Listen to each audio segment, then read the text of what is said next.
जिंदगी भर धन धन कमाते चलो, कितना ही धन कमा लो, मरने के बाद शोक पत्रिका में उस नाम के व्यक्ति के आगे हमेशा निधन, बिना धन ही लिखा जाएगा। तो दोस्तों, कैसे हैं आप सब लोग? मैं फिर एक बहुत अच्छी रोचक कहानी लेके हाजिर हुआ हूँ। मोटिवेशन। एक लड़की थी, पढ़ाई में बहुत होशियार थी, प्राची उसका नाम था। जब उसने पढ़ाई शुरू की तो उसने सोचा मैं नौकरी नहीं करूँगी, मैं खुद का स्टार्टअप कोई बिज़नेस करूँगी। नई नई टेक्नोलॉजी और सब कुछ देखा था, उसमें था जिज्ञासा, भाई नौकरी में क्या रखा है, मैं खुद अपना काम शुरू कर दूँ। घर वालों से कहा भाई ऐसे ऐसे मेरा है दिमाग में, मैं स्टार्टअप करूँगी। तो घर वालों ने पूरा उसका साथ दिया, उसने स्टार्टअप शुरू किया। थोड़े दिन स्टार्टअप चला और उसका स्टार्टअप नहीं चल पाया, उसको नुकसान हो गया। उसने वाइंड अप किया, बट वो बहुत सोच विचार में रहने लग गई। भाई ईश्वर को ये मंजूर नहीं था, मतलब दोष ईश्वर पे देने लगी। गुमसुम रहने लग गई, घर आके कमरे में बंद रह गई, मम्मी पापा से बोलना बंद कर दिया, दोस्तों से मिलना जुलना सब बंद कर दिया। जब ये बात उनकी जो प्रोफेसर थी उसको पता पड़ा, भाई प्राची इतनी होशियार थी और एकदम सन्नाटे में हो गई, एकांतवास में चली गई, किसी से मिलना जुलना बंद कर दिया। तो उसने संपर्क किया, प्राची को कहा, उसकी माँ को कहा, भाई एक बार इसको मेरे पास भेजो आप, मैं इससे मिलना चाहती हूँ। तो उसकी माँ ने कहा, बेटा तेरे को लेक्चरर बुला रही हैं। तो इज्जत बहुत करती थी, उसको पता था लेक्चरर बहुत अच्छी। प्राची उससे मिलने उनके घर चली गई। घर गए, चाय नाश्ता हुआ। उसके बाद प्राची को समझाने के उद्देश्य से थोड़ा बाहर की तरफ, बगीचे की तरफ लेक्चरर निकली, साथ में प्राची थी। जब उन्होंने एक पेड़ देखा, टमाटर का पेड़ था, बिल्कुल सूखा हुआ था, उसमें ना कोई फूल था ना उसमें टमाटर थे। तो प्राची ने कहा कि देखो आपने इसका ध्यान रखा? बोले हाँ, मैंने जो भी कीटनाशक थे, दवाई थी, खाद था, पानी था, सब कुछ इस पर दिया। तो प्राची बोली, देखा इसकी किस्मत में फल देना नहीं लिखा था, ऊपर वाले की मर्जी है, ये सूख गया पेड़। तो वहाँ से वो वापस कमरे में आ गए, फिर बैठे, इधर उधर की बातें करी। फिर लेक्चरर ने कहा, भाई इसको ट्रेनिंग अपन देते हैं। पीछे ले गए, पीछे वाले दरवाजे से जब गए तो एक कमरा था, उसका दरवाज़ा खोला तो प्राची देख के हैरान, उस कमरे में बिल्कुल लाल लाल टमाटर से टोकरियाँ भरी हुई, डब्बे भरे हुए।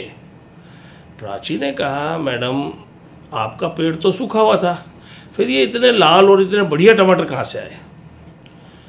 तो लेक्चरर बोली, बेटा तूने पहला ही पौधा देखा था, वो पहला प्रयास था, ठीक है, मैंने उससे सबक लिया, फिर मैंने दूसरा तीसरा लगाया, काफ़ी पौधे लगाए, उसमें 2-4 मुरझा भी गए, बट मेरी मेहनत और लगन रही तो कई फूल निकले उसमें से, और ये टमाटर उन्हीं पौधों के हैं। पर तूने क्या किया, पहला पौधा देखते ही वापस मुड़ गई और अपनी ओपिनियन रख दी कि भाई इसमें टमाटर लिखा ही नहीं था, ईश्वर की मर्जी थी, टमाटर नहीं हुआ।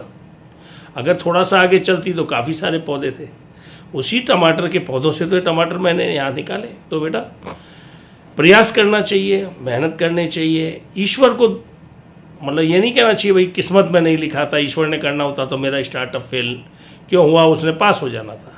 ये टमाटर का पौधा आपका फेल हो गया, क्यों, इस पर टमाटर नहीं लिखे थे। बट नहीं, निरंतर प्रयास करना चाहिए। पहला पौधा लगाया, नहीं चल पाया, फिर दूसरा तीसरा, मैंने लगाती गई, मेहनत करती गई। आपका एक बिजनेस फेल हुआ, उसके कई कारण हो सकते हैं। आपकी परचेजिंग सही नहीं है, स्किल पावर नहीं है, फिनिशिंग सही नहीं है, टेस्ट सही नहीं, कोई भी कारण, उसकी रेट सही नहीं है, कई चीज़ों उसमें मिला के उसका असर हुआ। तो आपको प्रयास, माँ बाप आपको कह रहे हैं कोई बात नहीं, हिम्मत मत हारो, है ना, आपको दूसरा प्रयास करना चाहिए, तीसरा प्रयास करना चाहिए। असफल होने का मतलब ये नहीं एक बार असफल हो गए और आप घर बैठ गए। अभी मैंने थोड़े दिन पहले आपकी अदालत जो आता है इंडिया टीवी पे, उसमें किसी एक अच्छे गीतकार, संगीतकार, उनका मैं इंटरव्यू देख रहा था। तो ज़िंदगी भर असफल रहे, हर जगह असफल, इतने असफल रहे कि हाइट भी उनकी कम थी, है ना, हर चीज़ में, पढ़ाई में, अपने माँ बाप का बिजनेस नहीं करना चाह रहा था, वहाँ से वो निकल गए। वहाँ से जाके उन्होंने बॉम्बे जाके कोशिश की, है ना, फिर वापस आए, उन्होंने फिर कहीं और ट्रेनिंग की, हरिद्वार के वहाँ पे आश्रम में गए, भाई मैं शिक्षा करता हूँ। आत्महत्या करने की कोशिश की, वहाँ उनको बचा लिया गया। मतलब हर जगह असफल, शायद ऐसा कोई मुकाम नहीं था, उनको पता था भाई असफल होना है, तो उनके डर है ना अंदर का, वो ख़त्म हो गया था। उस इंटरव्यू से मैंने ये सीखा। अब जैसे ये कहानी मैंने आपको प्राची की बताई, एक उसका स्टार्टअप फेल होने से वो बैठ गई, है ना, एकांत में चली गई, सोचने लग गई ईश्वर को मंजूर नहीं है। सफलता पता नहीं कहाँ लिखी है, प्रयास तो करो। उन जब गीतकार संगीतकार की मैंने वो पूरा इंटरव्यू देखा, 2 बार देखा, तो मुझे बहुत अच्छी उससे प्रेरणा मिली कि ज़िंदगी भर जो बंदा असफल हुआ, पैसे नहीं थे, कई उन्होंने नौकरियां बदली, है ना, फिर बाद में उन्होंने यही कहा यार मेरे पिताजी सही कहते थे, मुझे पुश्तैनी काम पंडिताई करनी चाहिए। आश्रम में गए, वहाँ असफल हुए, आत्महत्या करी, वहाँ उनको बचा लिया गया, फिर बॉम्बे गए, हर तरह का उनका प्रयास चलता रहा। इतने वो हो गए, जैसे कहते हैं ना, ठोकर खा के या अपने आप में इनकम्प्लीट मान के कि नहीं कुछ नहीं होने वाला, पर उन्होंने प्रयास कभी नहीं छोड़ा।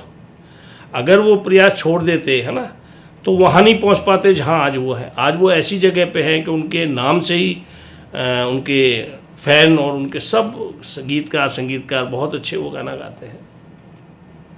ये छोटी छोटी कहानियाँ हैं, जीवन में बताती है असफल होने से अपने को सफलता का मार्ग नहीं छोड़ना चाहिए और प्रयास करते रहना चाहिए। ईश्वर ने आपके लिए लिखा है, पर क्या एक छोटी सी चींटी को देखा, मतलब उसमें मैंने कई बार ध्यान से देखा है, उसमें पेट आंत कुछ भी नहीं है, कितना मतलब बारीक शरीर और इतनी छोटी है, कितना खाती होगी।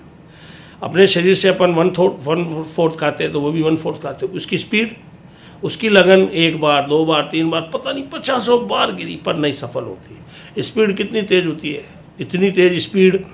अपन इतना हेल्दी खाते हैं, इतना अच्छा शरीर है, अपन 1 बार गए, हार गए, बैठ गए, नहीं। इन छोटी छोटी चीज़ों से सीखना चाहिए, ईश्वर ने दी है।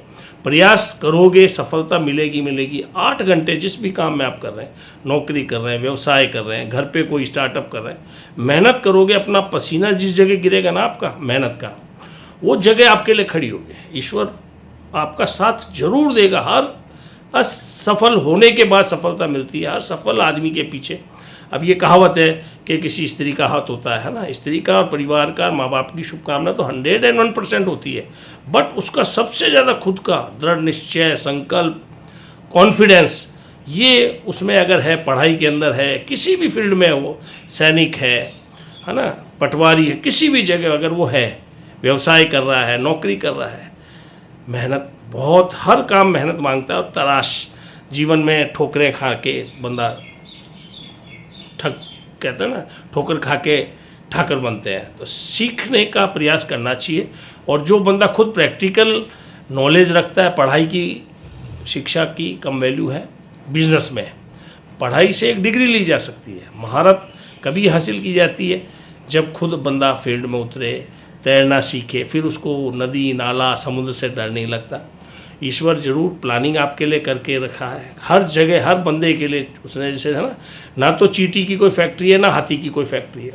चींटी जंगल में भी है, उसको उसकी किस्मत का मिलेगा। हाथी कहीं पे उसका शरीर के हिसाब से उसको मिलेगा, है ना, उनकी कोई फैक्ट्री नहीं चलती। बट कर्म करना पड़ेगा, चलना पड़ेगा, खाने की तलाश करनी पड़ेगी और खाना खाना पड़ेगा, जीवन जीना पड़ेगा। इसी का नाम जीवन है दोस्तों। कैसी लगी आपको ये कहानी? दिलीप सिंह रावत आपसे इजाज़त चाहता है, फिर हाजिर होगा नई कहानी के साथ। नमस्ते।